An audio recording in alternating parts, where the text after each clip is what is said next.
Theresa, ನಮ್ಮ daddy ನನಗೆ 2 ಕೋಟಿ ರೂಪಾಯಿ ಡೊನೇಷನ್ ಕೊಟ್ಟು MD ಸೀಟ್ ಕೊಡಿಸಿದ್ದಾರೆ. Wow, congrats. Thank you. ಅಲ್ಲ, ನಿಮಗೆ ಡೊನೇಷನ್ ಇಲ್ಲದೆ ಮೆರಿಟ್ ಮೇಲೆ MD ಸೀಟ್ ಸಿಕ್ಕುತ್ತೆ, ಯಾಕೆ ಓದಬಾರ್ದು? ಇನ್ನು ಮುಂದಕ್ಕೆ ಓದಿ MD ಆಗಿ ದೊಡ್ಡ ಆಸ್ಪತ್ರೆಯಲ್ಲಿ ಕೆಲಸ ಹುಡುಕಿ ಪ್ರತಿ ತಿಂಗಳು ಸಂಬಳ ತಗೊಂಡು ಮೆಷಿನ್ ಥರ ಕೆಲಸ ಮಾಡೋಕೆ ನಾನು ಇಷ್ಟಪಡಲ್ಲ. ನಿನಗೆ ಆವತ್ತೇ ಹೇಳಿದ್ನಲ್ಲ, ಸೇವಾಶ್ರಮ ಕಟ್ಟೋದು ನನ್ನ ಲೈಫಲ್ಲಿ 2ನೇ ಸ್ಟೆಪ್ ಅಂತ. ಹಾಗಾದ್ರೆ ನಿನಗೆ ಸೇವೆ ಬಿಟ್ಟು ಲೈಫ್ನಲ್ಲಿ ಬೇರೆ ಆಸಕ್ತಿನೇ ಇಲ್ವಾ? ಇಲ್ಲ, 1 ವರ್ಷದಲ್ಲಿ 200 ಜನ ನಿರಾಶ್ರಿತನ ಸೇರಿಸಿದ್ದೀನಿ. ಅದರಲ್ಲಿ ಅಂಧರಿದ್ದಾರೆ, ವಯಸ್ಸಾದವರಿದ್ದಾರೆ, ಅನಾಥರಿದ್ದಾರೆ, ಬುದ್ಧಿಮಾಂದ್ರು ಇದ್ದಾರೆ. ಅದ್ ಸರಿ ತೆರೆಸಾ, ಇಷ್ಟೊಂದು ಜನನ ಹೇಗೆ ಸಾಕ್ತೀಯಾ? ಅದು ಅಲ್ಲದೆ ಇಷ್ಟೊಂದು ದೊಡ್ಡ ಜವಾಬ್ದಾರಿ ನಿನಗೆ ಬೇಕಾ? ಹಾಗೆ ಯೋಚನೆ ಮಾಡಿದ್ರೆ ಎಲ್ಲ ಕೆಲಸನೂ ಕಷ್ಟನೇ ಅನ್ಸುತ್ತೆ. ನನ್ನ ಮನಸ್ಸನ್ನ ಅರ್ಥ ಮಾಡ್ಕೊಂಡು ಈ ಜಾಗ ಕೊಟ್ಟು ಸೇವಾಶ್ರಮ ನಡ್ಸೋಕೆ ಸಹಾಯ ಮಾಡ್ತಿರೋಂಥ ಡಾಕ್ಟರ್ ಸುಧಾ ಅವರಿದ್ದಾರೆ. ಅದು ಅಲ್ಲದೆ ನಾನು ಸುಮಾರು ಸ್ಕೂಲ್ಸ್ಗೆ, ಕಾಲೇಜಸ್ಗೆ ಹೋಗಿ ಸ್ಟೂಡೆಂಟ್ಸ್ ಹತ್ರ ಮಾತಾಡಿ ದಿನಕ್ಕೆ ₹1 ಡೊನೇಟ್ ಮಾಡಿ ಅಂತ ಕೇಳ್ಕೊಂಡೆ.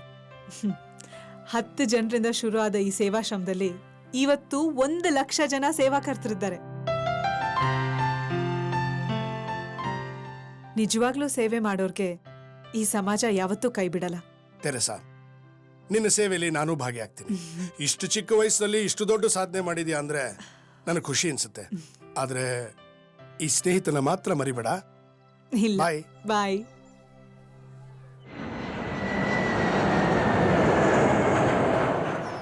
Sharada, hi mummy. ನಿಮಿಷ.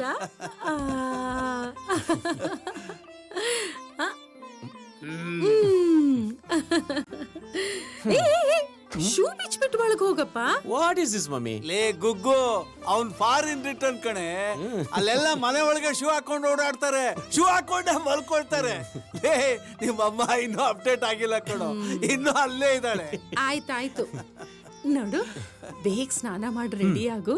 ನಿನಗೆ ತುಂಬಾ ಇಷ್ಟವಾಗಿರೋದು ಅಕ್ಕಿ ರೊಟ್ಟಿ ಮಾಡಿದೀನಿ. Thank you mummy. ಇರ್ಲಿ ಮಗ, ನೀನ್ ಒಳಗಡೆ ಹೋಗು, ನಾನ್ ಲಗೇಜ್ ತರ್ತೀನಿ. ನೀನ್ ಓಕೆ ಡ್ಯಾಡಿ, ಓಕೆ.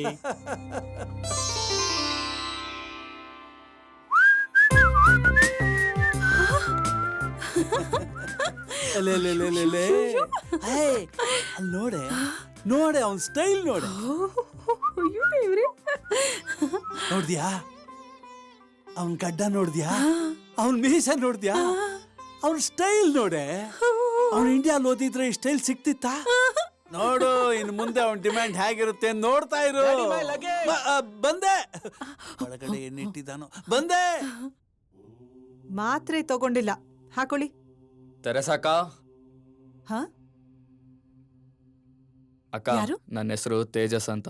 ಇವತ್ತು ನನ್ನ birthday. Happy birthday. Thank you. ನನ್ನ ಬರ್ತಡೇನ ನಿಮ್ಮ ಆಶ್ರಮದಲ್ಲಿ ಆಚರಿಸ್ಕೋಬೇಕು ಅಂತಿದ್ದೀನಿ. ಅದಕ್ಕೆ ನೀವು ಪರ್ಮಿಷನ್ ಕೊಡ್ತೀರಾ? ಖಂಡಿತ. ಈಗಿನ ಯಂಗರ್ ಜನ್ರೇಷನು ಬಾರ್ಸ್ಗೆ, ಕ್ಲಬ್ಸ್ಗೆ ಹೋಗಿ ಒಳ್ಳೆ ಪಾರ್ಟಿ ಮಾಡಿ ಬರ್ತ್ಡೇನ ಎಂಜಾಯ್ ಮಾಡಬೇಕು ಅಂತ ಯೋಚನೆ ಮಾಡುವಾಗ ನೀನು ನಿನ್ನ ಬರ್ತ್ಡೇನ ಇಲ್ಲಿ ಈ ಆಶ್ರಮದಲ್ಲಿ ಆಚರಿಸ್ಕೋಬೇಕು ಅಂತಿದ್ಯಲ್ಲ, ದಟ್ಸ್ ರಿಯಲಿ ಗ್ರೇಟ್. ಇಲ್ಲ ಅಕ್ಕ, ಫ್ರೆಂಡ್ಸ್ ಎಲ್ಲ ಪಾರ್ಟಿ ಮಾಡೋಣ ಅಂತಾನೆ ಇದ್ರು. ಮಮ್ಮಿ ಡ್ಯಾಡಿನೂ ಇಷ್ಟಪಟ್ರು. ಆದರೆ ಆ ರೀತಿ ದುಡ್ಡು ವೇಸ್ಟ್ ಮಾಡಕ್ಕೆ ನನಗಿಷ್ಟ ಇಲ್ಲ ಅಕ್ಕ. ಎಂಥ ಯೋಚನೆ ನಿಂದು. 5 ಸ್ಟಾರ್ ಹೋಟೆಲ್ಸಲ್ಲಿ ಗ್ರ್ಯಾಂಡಾಗಿ ಬರ್ತ್ಡೇಸ್ ಮಾಡಿಕೊಂಡು ಯಾರೂ ಮಾಡದೇ ಇರೋ ಥರ ಪಾರ್ಟಿ ನಾವು ಮಾಡಬೇಕು ಅಂತ 20 ಥರ ಸ್ವೀಟು ಅಡುಗೆ ಮಾಡಿಸಿ ಹೊಟ್ಟೆ ತುಂಬಿರೋರ್ಗೆ ಫೋರ್ಸ್ ಮಾಡಿ ಊಟ ಮಾಡಿಸ್ತಾರೆ. ಎಷ್ಟೊಂದು ಊಟ ವೇಸ್ಟ್ ಆಗತ್ತೆ. ಅದೇ ದುಡ್ಡಿನಿಂದ ನಿಜವಾಗ್ಲೂ ಹಶ್ವಾದವ್ರಿಗೆ 1 ಹೊತ್ತು ಊಟ ಕೊಟ್ರೆ ಅವ್ರು 1 ಅಗಳು ವೇಸ್ಟ್ ಮಾಡ್ದ ಹಾಗೆ ಅದನ್ನ ತಿಂದು ನಿನಗೆ ಕೈ ಮುಗ್ದು ನಿನಗೆ ಆಶೀರ್ವಾದನೂ ಮಾಡಿ ಹೋಗ್ತಾರೆ. ಶ್ರೀಮಂತರೆಲ್ಲ ನಿಂಥರ ಯೋಚನೆ ಮಾಡಿದ್ರೆ ಈ ಸಮಾಜದಲ್ಲಿ ಬಡತನ ಅನ್ನೋದೇ ಇರಲ್ಲ. God bless you. ಬಾ.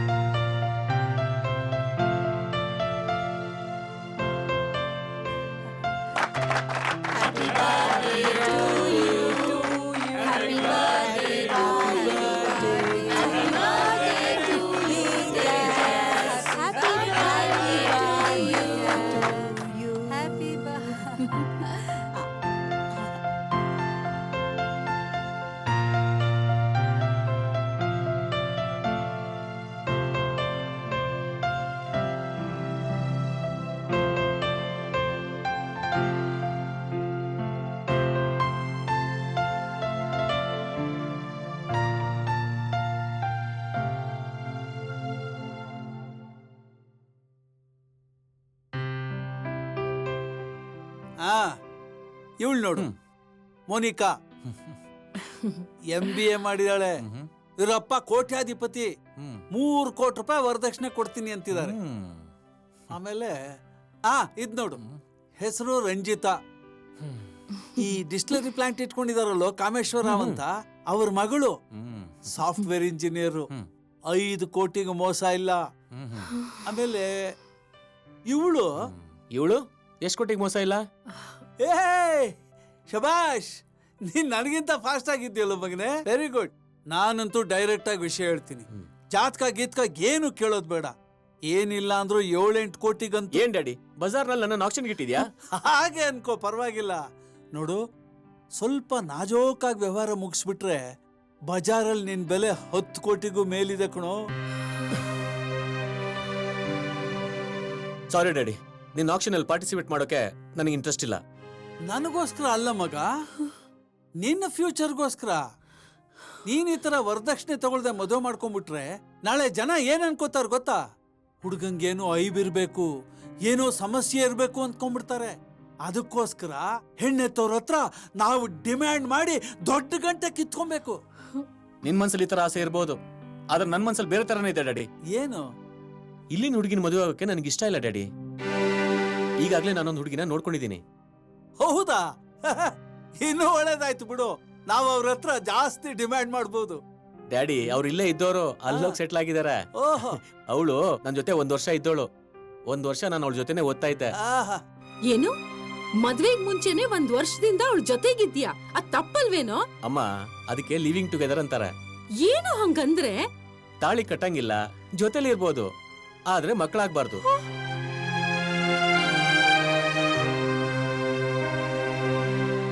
ಅರ್ಜೆಂಟ್ ಆಗಿ ನನ್ನ ಅಕೌಂಟಿಗೆ 1 ಲಕ್ಷ ರೂಪಾಯಿ ಹಾಕಿ ಡ್ಯಾಡಿ. ಯಾಕಪ್ಪ?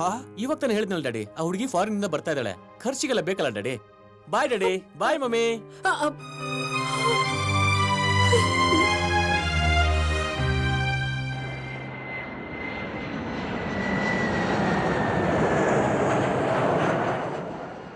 Mummy, mummy. ಬಂದೆ. Mummy, this is Soni, my would be. Hi aunty. Mummy, ಇವಳ ಬಗ್ಗೆ ನಿಂಗೆ ಹೇಳಲೇ ಹಾಯ್ ಇಲ್ವಲ್ಲ? Surya. Hi dad. Soni, Yes? This is my dad. Wow, Oh. Hello uncle. How are you? ನಾ ಚೆನ್ನಾಗಿದ್ದೀನಮ್ಮ. Surya, I am really tired now. ನಿಮ್ ಮಗ ನನ್ನ ತುಂಬಾ ಓಡಾಡ್ಸ್ಬಿಟ್ಟ. I really want to rest now. Come let's go. Surya, ನೀವು ಬರ್ತೀರಾ ಅಂತ ಹಾಗಲ್ಕಾಯಿ ಗೊಜ್ಜು, ನಿಂಬೆಹಣ್ಣು ಚಿತ್ರಾನ್ನ, ಗಸಗಸೆ ಪಾಯಸ ಎಲ್ಲ ಮಾಡಿದ್ದೀನಿ. ಅಮ್ಮ, ಅದೆಲ್ಲ ಯಾಕೆ ಮಾಡಕ್ ಹೋದೆ? ಅದೆಲ್ಲ ಇಷ್ಟ ಆಗಲ್ಲ ಇವಳಿಗೆ. ನಾವು ಬರ್ಬೇಕಾದ್ರೆ ವಿನ್ಸರ್ ಮನೇಲಿ ಊಟ ಮಾಡ್ಕೊಂಡ್ ಬಂದ್ವಮ್ಮ. Okay, come on darling, let's go. Daddy, luggage ತಗೊಂಬಾ. ಆ, sorry darling. I know that you are very much tired. Can you carry me to the room please? Okay. So sweet. ಸದ್ಯ ಮದುವೆ ಒಂದನ್ನಾದ್ರೂ ಉಳಿಸಿದಾನಲ್ಲ.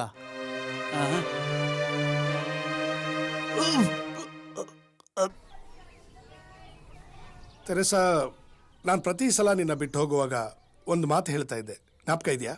ಈ ಸ್ನೇಹಿತನ ಮಾತ್ರ ಮರಿಬೇಡ ಅಂತಿದ್ದೆ. ಯಾಕೆ ಗೊತ್ತಾ? ನನ್ನ ಮನಸ್ಸಿನಲ್ಲಿ ನಿನಗೆ ವಿಶೇಷವಾದ ಸ್ಥಾನ ಕೊಟ್ಟಿದ್ದೀನಿ. ನಿನ್ನಂತೋಳು ನನಗೆ ಹೆಂಡತಿಯಾಗಿ ಬಂದರೆ ತುಂಬ ಚೆನ್ನಾಗಿರುತ್ತೆ ಅಂತ ಆಸೆ ಪಟ್ಟಿದ್ದೀನಿ. ಆದರೆ ಇಷ್ಟು ದಿವಸ ಈ ಮಾತು ಹೇಳಕ್ಕೆ ನನಗೆ ಧೈರ್ಯ ಇರಲಿಲ್ಲ.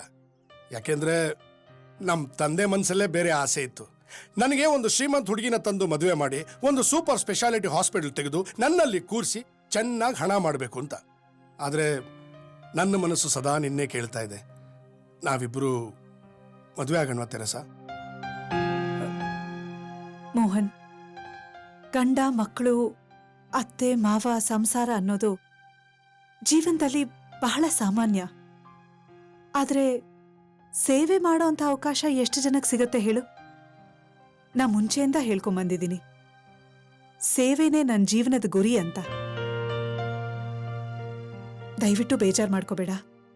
ನಿಮ್ ತಂದೆ ಆಸೆಯಂತೆ ಮದುವೆ ಆಗಿ ಸಂತೋಷವಾಗಿರು. ನಾವು ಜೀವನ ಪೂರ್ತಿ ಹೀಗೆ ಸ್ನೇಹಿತರಾಗಿದ್ಬಿಡೋಣ ಪ್ಲೀಸ್.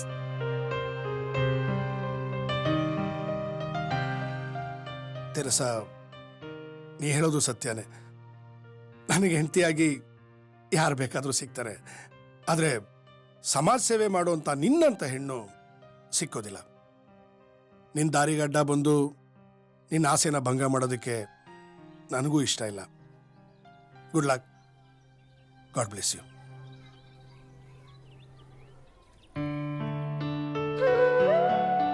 ಪ್ರತಿಯೊಬ್ಬ ಹೆಣ್ಮಗಳು ಮದ್ವೆ ಮಾಡ್ಕೋಬೇಕು, ಮಕ್ಕಳು ಪಡಿಬೇಕು, ಗಂಡನ್ ಪ್ರೀತಿ ಪಡಿಬೇಕು, ಫ್ಯಾಮಿಲಿ ಜೊತೆ ಜಾಲಿಯಾಗಿ ಓಡಾಡ್ಬೇಕು ಅಂತ ಆಸೆ ಪಡ್ತಾಳೆ. ಆದ್ರೆ ನೀನು ಎಲ್ಲದನ್ನು ತ್ಯಾಗ ಮಾಡಿ ಅನಾಥರ ಸೇವೆಗೋಸ್ಕರ ನಿನ್ ಜೀವನ ಮುಡುಪಾಗಿಟ್ಟಿದ್ಯಲ್ಲಮ್ಮ. ನಿನಗ್ ತೆರೆಸಾ ಅನ್ನೋ ಹೆಸರಿಟ್ಟಿದ್ದಕ್ಕೂ ಸಾರ್ಥಕ ಆಯ್ತು ಮಗಳೇ. You are really great.